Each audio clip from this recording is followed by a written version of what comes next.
Rain and storms on the radar. I'm tracking new totals and who could see the potential for flooding. Plus, new activity in the tropics that could impact us late this week. Lake tragedy. I'm still in shock. I'm sad. I'm sick. A 10-year-old killed, a woman critically hurt, a second arrest. Now the ex-wife of the accused drunk boater is speaking to WRAL. A moment's decision. A local mother charged with her own child's accidental shooting death. Tonight, what she told WRAL in an emotional interview. We are keeping an eye on two different weather situations. Some rain chances in the area tonight, and then something possibly brewing in the tropics. Thanks for being with us. I'm Ashley Rowe. And I'm Dan Haggerty. So we have these two situations, which means we have two maps to show you. So this is the satellite view, and the disturbance we're discussing is the one closest to Ashley, circled there. And then the other map is the radar, as we see things right now with some light rain moving through tonight and possibly into tomorrow as well. Kat Campbell joining us now because it sounds like this is going to be kind of the trend for us this week, Kat. You need your umbrella, especially tomorrow. Tomorrow, we upped rain chances to 70%, and it should be a little heavier than this at times. But we've got showers moving through Angier tonight, as well as much of Johnston County. Even if you're not seeing rain there yet, it is moving in from the southwest, starting to clear out of Fayetteville and Goldsboro. You've got some rain on the horizon as well. For the morning commute tomorrow, you may be dealing with impacts. Rain chances are at 60% at 8 a.m., 70% by 10 a.m. There could even be some rumbles of thunder out there to start the day. And the rain chances stay pretty high through lunchtime and into the early afternoon before the rain finally tries to push east a bit later in the afternoon and evening. We were upgraded to a medium flood risk for much of our area tomorrow. There could be some localized flooding. We'll be on the lookout for that, but make sure you've got your notifications turned on your WRAL weather app. Then we've got more opportunities for rain this week, and we could even see some tropical impacts. This area has about a 40% chance of tropical development in this zone. We could see low pressure develop within the next 48 hours as it moves closer to us, and hurricane hunters begin to fly into this area tomorrow. The data that those hurricane hunter planes get goes straight into our weather models, and they're looking for a center. Once we have the center of a system, it's a lot easier to figure out where it's going to go in the long run. Then we'll get the spaghetti models, hopefully tomorrow or by Thursday. I'll have a closer look at when we could see some impacts coming up. Thank you, Kat. A second person now is in custody following a boat accident on Harris Lake. Anne Marie Flanagan is accused of death by impaired boating. She's the one who owns the boat that was involved in this crash that killed a 10-year-old child and seriously injured a woman. As WRAL's Carly Haynes reports, Flanagan's boyfriend, Quentin Kite, is also facing charges.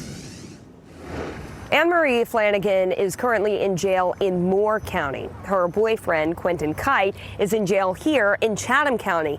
Both are now facing multiple felony charges. Two people are now behind bars for a boat crash on Harris Lake. The driver, Quentin Kite, and now the boat's owner, Kite's girlfriend. Anne Marie Flanagan is accused of death and serious injury by impaired boating and aiding and abetting. 10-year-old Brooklyn Carroll was killed. An obituary says she was a shining light with a kind heart, adventurous soul, and infectious laugh. I just want the people to know that everyone here in New Mexico knows about it and that we're all sorry for the little girl, too. Kite's ex-wife, Michaela Trujillo, spoke with us from states away. The two are still in touch. I knew just from things that had happened in the past that he did like to drink a lot. It was kind of a normalized thing in our groups and our families. And it's not Kite's first run-in with the law. He's facing a felony hit-and-run charge in Moore County from 2023.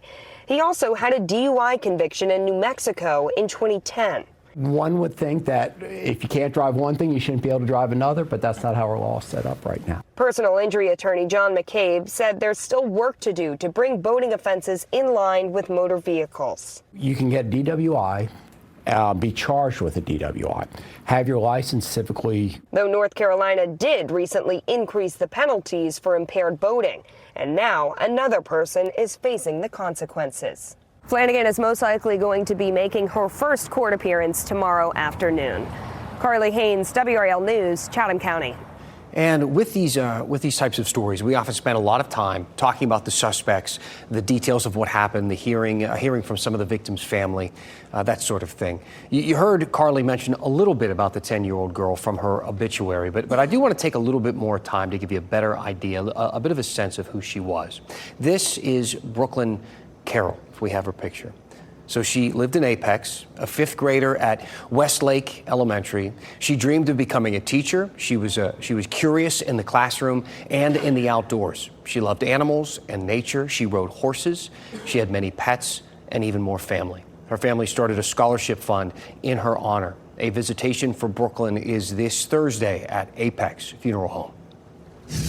This is Brian Schrader in the WRAL Live Center with some breaking news. In the past 30 minutes, we've learned that Health Secretary Robert F. Kennedy Jr. is pulling or canceling contracts that total about $500 million in vaccine development projects, about 22 projects altogether, including some with major pharmaceutical companies like Pfizer and Moderna. And the one thing they all have in common is mRNA technology. They are to fight respiratory diseases like COVID-19. In a statement, RFK Jr. said that he wanted the federal government to move away from mRNA technology and embrace what he called better solutions. Hey, Brian, thank you. Tonight, we are hearing from the parent of another child who died in our area. 4-year-old Kamari Patterson died after shooting himself with an unsecured firearm. WRAL's Willie Danley spoke to Kamari's mother a short time ago. Willie, she says she turned herself in, now charged with involuntary manslaughter. Yes, Ashley, as you can imagine, Tiara MacArthur tells me this last month has been a complete and total nightmare for her and her family. She says there's not a minute that goes by that she doesn't think of her son, Kamari. I want you to take a look at these photos. These are pictures of 4-year-old Kamari Patterson, who tragically shot himself after getting a hold of a firearm. Today, I spoke to his mother about that night. She tells me that she was at a family member's home and removed a firearm from her vehicle when they were inside the house. Once they were inside of that house, she put the weapon into her drawer. That's where 4-year-old Kamari found that gun and fired the fatal shot.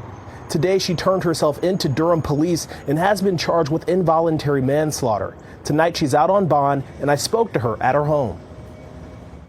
Like I said from the jump, that's my child, and it was my firearm. So I'm gonna take accountability for everything. But I do want people to know that this is not the first time this has happened, and it's not going to be the last time that this has happened. As you can imagine, we had an extremely emotional conversation. She tells me while she doesn't agree with the charges of involuntary manslaughter, she is cooperating with Durham police. In Durham, Willie Danley, WRAL News. Willie, I know that you spoke with her about her desire to get rid of her firearm, and she's encouraging other parents to do so because of just what happened to her 4-year-old boy, Kamari. Tell us a little bit about him. She tells me that Kamari was a boy's boy. He was a mischievous little kid. He loved superheroes, especially Spider-Man and the Ninja Turtles. Oh, so sweet. All right, Willie, thank you. Let's take some time now, roll through some of the other big headlines from today. These are the 5 things you should know right now. A judge ruled a young man accused of shooting at several cars and homes along I-40 last year cannot stand trial for that crime. The judge ordered that Andrew Graney get treatment for a mental disorder. Police charged the NC State student after they connected him to several shootings south of downtown Raleigh over a 4-day span. One woman was hurt in the shooting.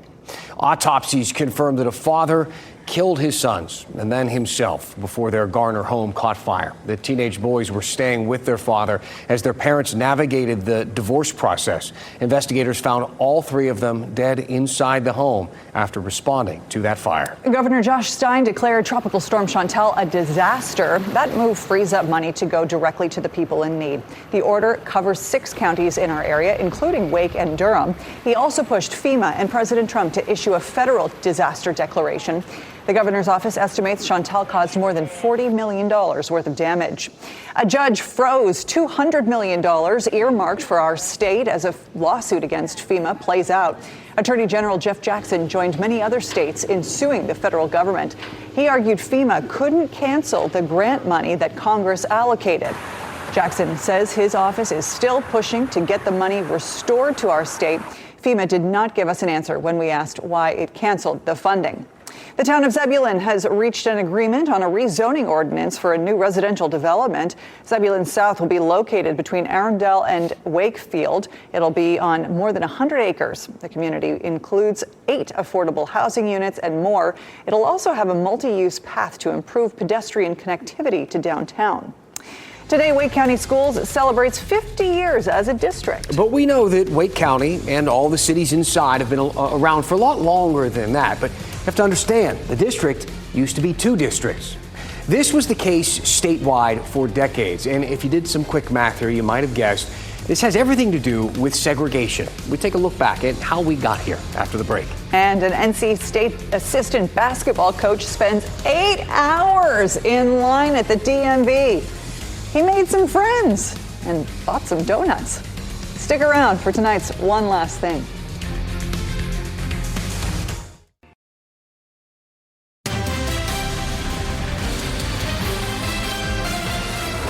Today, the Wake County Public School System is celebrating 50 years. Now, that might sound like just an anniversary, a birthday, the district patting itself on the back, but there really is something specific to celebrate here. See, 50 years ago, Wake County Schools merged with Raleigh City Schools. It was a major step in desegregating North Carolina's public education, and it wasn't easy. So let's talk about that history and answer the question, how we got here.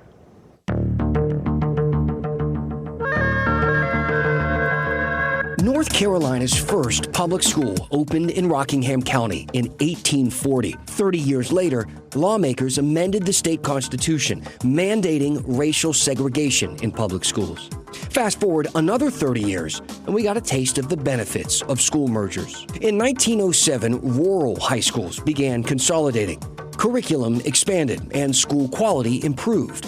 But city and county school systems stayed separated and segregated. It wasn't until 1954, after the Brown versus Board of Education decision, that things really began to change. The U.S. Supreme Court ruled separate education facilities are inherently unequal. North Carolina tried to duck this decision, implementing the Pearsall Plan in 1956. It gave out grants to white students to avoid integrated schools. But Charlotte seemed to embrace the change. In 1957, Dorothy Counts became the first African-American student to enroll in one of Charlotte's segregated high schools. And in 1959, Charlotte City Schools merged with Mecklenburg County Schools. Things really picked up in 1964 when President Lyndon Johnson signed the Civil Rights Act. Segregated schools now risked losing federal funds. A few years later, North Carolina's Pearsall Plan was declared unconstitutional. And in 1971, a Supreme Court case out of Charlotte ruled schools must use any and all known ways of desegregation, including busing, a decision that set a national standard. In 1973, Wake County and Raleigh City Schools tried its own merger, but the plan was rejected by a 3-to-1 margin. They tried again in 1976, and it worked. City leaders were worried that if they didn't merge with the county and integrate all the schools, white families would leave Raleigh and move outside the city limits to attend the county schools that remained segregated. This conversation happened across the state, and district after district agreed to merge and ultimately integrate. But the story doesn't end there. A series of court rulings in the 2000s ruled districts did not need to balance their schools racially. And in 2010, Wake County schools shifted to a neighborhood-based system, a decision that drew criticism nationwide. Critics were worried schools might resegregate, a concern advocates continue to keep an eye on, even to this day. And that's how we got here. Wow, it's so interesting and so important that we look back and really understand how we got here. Here now with Kat.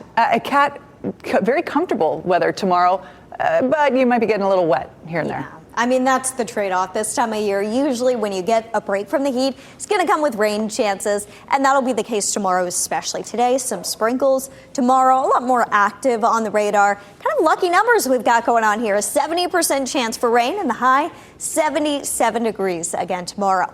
Tomorrow, our wettest day of the next 7 as of right now. We go to about a 40% chance for rain Thursday and Friday. Saturday is a big question mark for us still. Saturday's rain chances are going to have a lot to do with what happens in the tropics. The European model is keeping that system totally offshore with the new model runs today. The American model still brings some rain our way. So stay tuned for an update. We should have a much better feel for the weekend once we get that hurricane hunter data in starting tomorrow.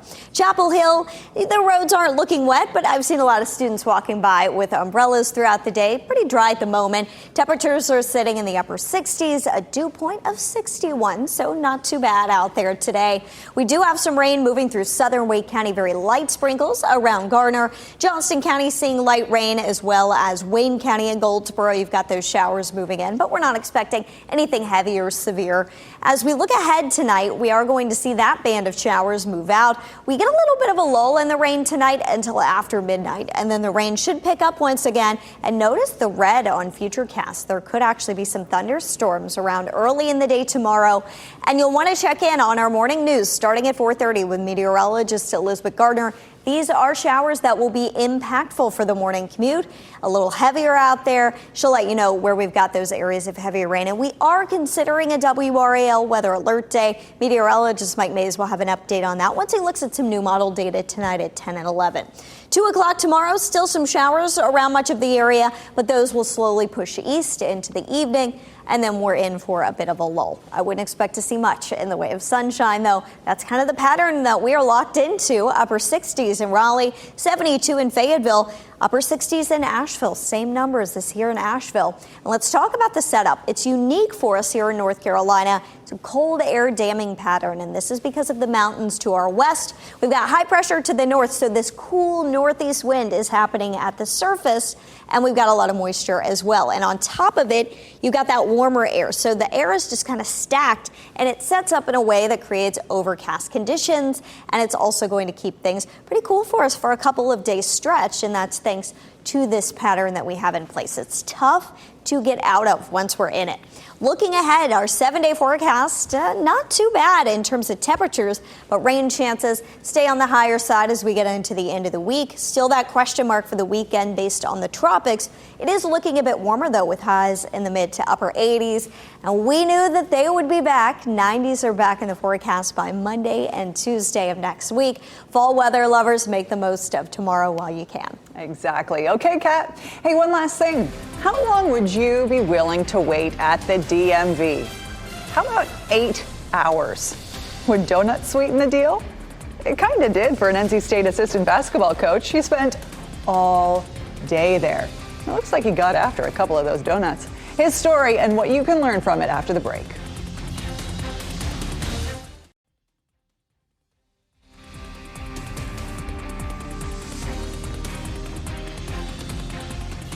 Very appropriate. Yes.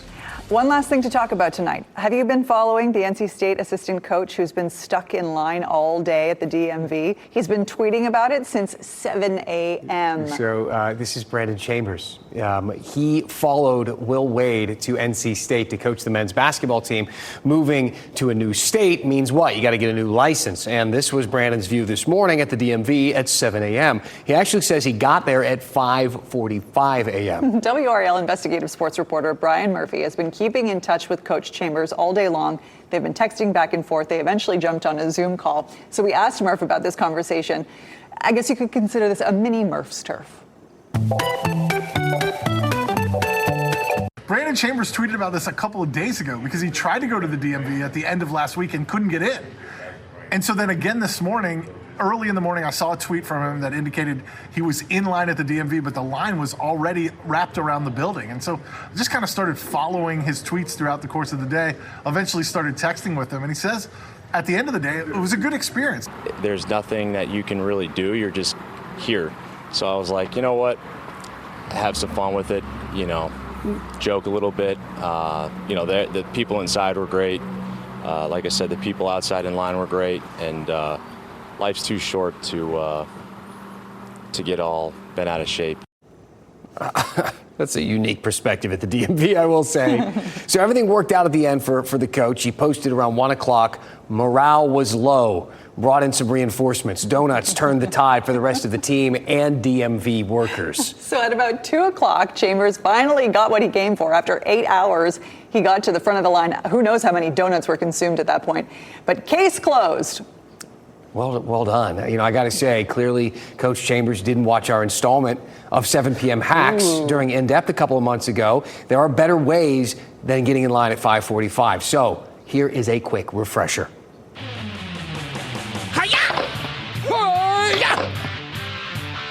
Every day just after midnight is when those new appointments for the new 90th day out drop.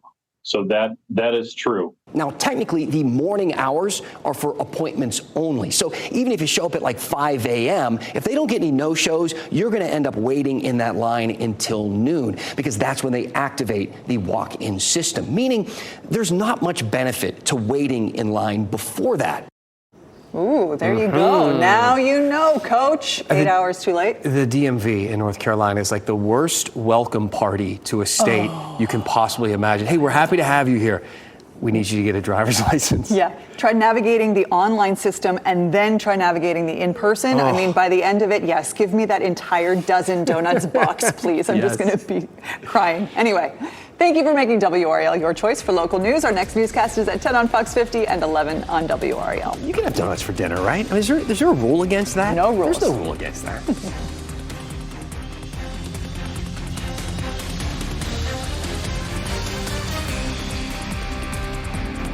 Keep watching WRAL News over the air Channel 34 and Spectrum Channel 1257.